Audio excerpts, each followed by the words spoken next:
코로나19로 인해 공연과 축제가 축소되면서 문화생활을 즐기지 못해 답답한 시민분들 많으실 겁니다. 실제 코로나는 문화계를 어떻게 변화시켰고 또 새롭게 문화소외를 겪는 시민들은 누구인지 우종훈 기자가 취재했습니다. 어서 와. 방방코는 처음이지?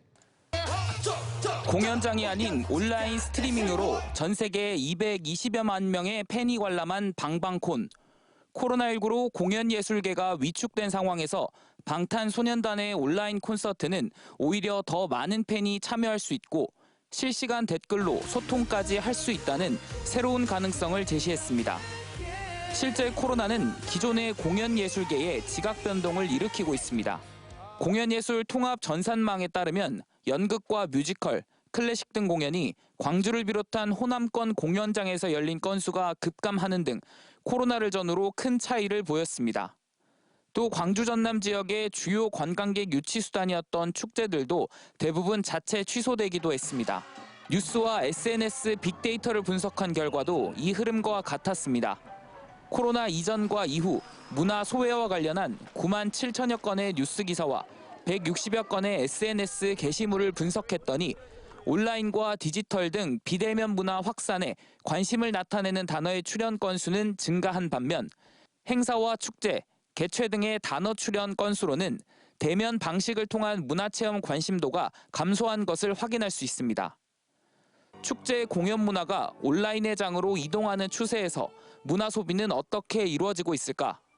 문화 소비에 있어 관심이 필요한 저소득층과 노인, 장애인 등 문화 소외계층을 의미하는 단어의 출연 빈도는 코로나 이후 71%가 감소했습니다. 또 문화 소외계층과 연관 있는 지원과 교육의 키워드 역시 줄어들었습니다. 한편 시민들의 직접적 생각을 알 수 있는 SNS에서는 참여와 활동이라는 단어가 감소한 반면 기술과 어려움이라는 단어의 빈도가 높아진 걸로 나타났습니다. 특히 SNS에서는 MZ세대로 일컬어지는 젊은 세대와 노인 세대 간 디지털 격차에 대한 우려와 관심을 촉구하는 의견이 많았습니다.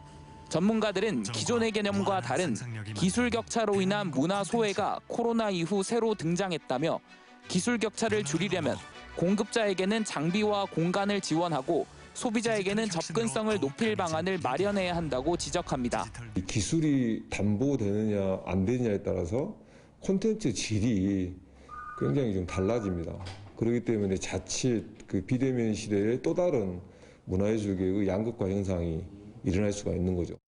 코로나로 문화예술의 공간이 온라인으로 변화해가는 흐름 속에서 위기를 기회로 만들기 위한 정책의 변화가 필요한 시점입니다. MBC 뉴스 우종훈입니다.